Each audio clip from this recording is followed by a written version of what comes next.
Hello. Today we're going through the differences between merging MIDI and bouncing MIDI and what those concepts mean. Here we have three different piano events and they're currently split over 3 tracks. So each of them is just some kind of random noodling that I played in. It really doesn't matter what it is.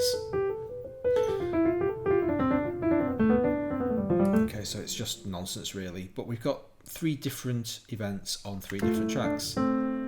This one over here is doing that kind of business, and this one over here looks a bit like that. So the first challenge for me, my inner Mozart, is to merge those 3 events together. I want all of those notes all in the same event. Now it's going to sound like an absolute mess, but that's not the point. We're just dealing with theory. So the way we do that is select the destination track. Where do we want all of this data to go to? We want it to go to this track here on Omnisphere 1. And we want all of the data from all 3 events. Well, we don't have to select anything at all. By default, everything inside those locator points, at the moment locators are set for the first 8 bars, any MIDI data that Cubase finds is going to get merged into that track. Let's do that. Midi Merging loop, and then it pops up this little sub box. So include inserts is pretty self-explanatory. Erase destination means we'll throw away the data that's currently on that track and replace it instead with all of the MIDI data from all of the tracks. The existing MIDI 1 and 2 are going to get left behind. Let's see that happen. Okay, so now this event over here contains all of the data from all 3 tracks, and you can see these 2 have been completely left alone. There's no event hidden underneath this. That is all the data. If, when we did the MIDI merge, we deselected erase destination, we would still have the original version underneath, and you get the little hash marks to tell you that there are 2 events there.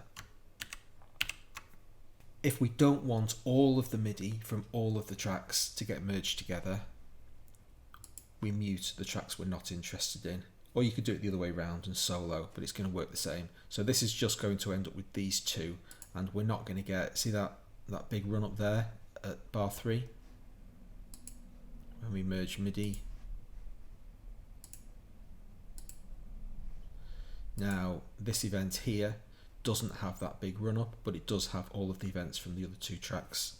And finally, if we do that via the solo method, and this is the way I normally do it because it's really clear and explicit when you solo tracks which ones you're dealing with.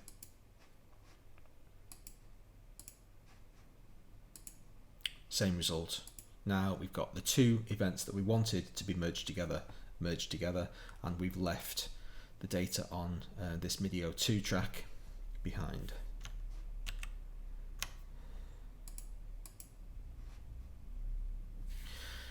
Now then, when data gets merged together, and this happens quite commonly with percussion, we're dealing with a piano sound here, but it doesn't really matter, the same principle applies.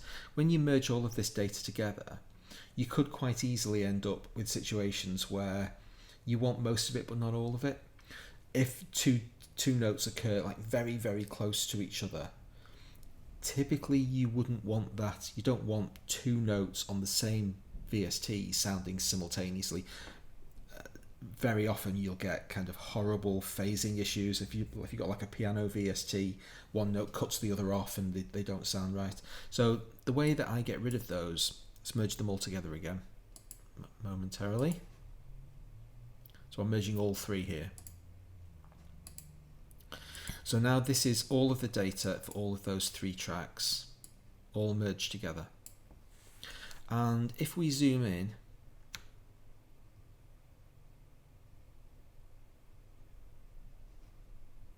see here, there are 2 notes really, really close to each other. We've got this blue note at 386 and this purple note behind it, which is so difficult to select, at 381. So let's say we only want one of those notes. Well, I've got a macro that I use to trim this stuff down. Okay, keep a close eye on these two notes here. I'm going to press my magic button and one of them's disappeared. This is called delete loose doubles. It's a macro that I wrote. The regular, just undo that. The regular delete doubles from MIDI functions, delete doubles over here, only operates if the notes are exactly at the same point, same place. It doesn't catch these instances where your notes are nearly exact. Now I don't want to have to quantize the entire part. I might want to maintain the natural feel of the playing or whatever. So I've got this method for getting rid of these, what I call loose doubles. And here's my macro. Take a screenshot if you like. It's relatively straightforward, but it took me a while to figure out how to actually do it. So what I'm basically doing is, and just before we start, you have to disable iterative quantize in order for this to work.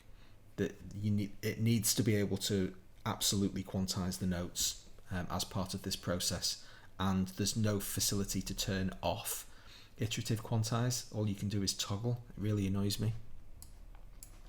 So this is the macro. So we freeze the MIDI, the quantize. So whatever we've done previously, we're going to be stuck at that point. Then I arbitrarily set the quantize level to 30 seconds. Then I execute quantize, moving all the notes. So now we've got those two notes that we want to get rid of one of them. They're now at exactly the same point. Then I execute delete doubles, which throws one of them away. Then I reset quantize, which undoes my quantize action and sends me back to the last freeze point, which is here. That's why I did the freeze. And then I select my previous quantize value, whatever it may have been, because I basically put it in 30 seconds mode. So all of that wrapped up together lets me delete what I call loose doubles. You can see I've got near doubles and very near doubles as well. I kind of never use them. 30 seconds are accurate enough, but it's the same macro, just setting a different quantize value over here. I'm actually tempted to implement a 16ths as well, because 30 seconds, they're very, very small. You'd be surprised how many of these really close notes you miss at 30 seconds. But anyway, that's what it does. That's just kind of a useful thing to have if you're merging lots of MIDI together and you end up with these situations where you've got really close notes and you want to trim some of them out. That's how I do it. So that's merge MIDI in loop.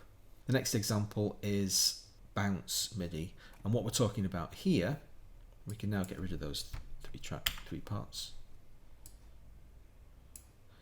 What we're talking about here is where we've got multiple takes in the same track. So now we're dealing with lanes.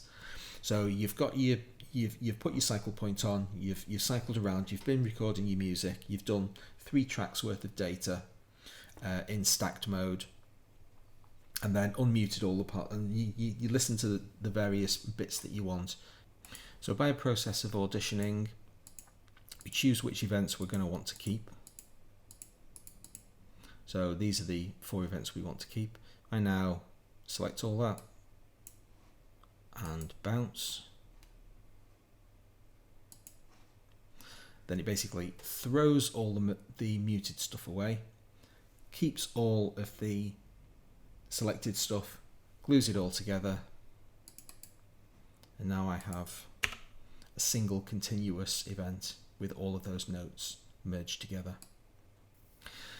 Finally, copying and pasting MIDI notes from one event to another can be a little bit tricky or fiddly if you don't know this trick. So these are the events I'm going to copy, and if I copy them now and paste onto this track, see where they are. We've got a note here at into the second beat of the 4th bar.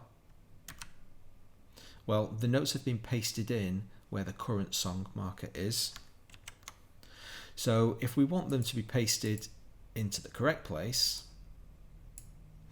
what you want to do is move your song marker to the currently selected note range. Now I've got a keyboard shortcut set up for that, but it is locate selection start. There you go.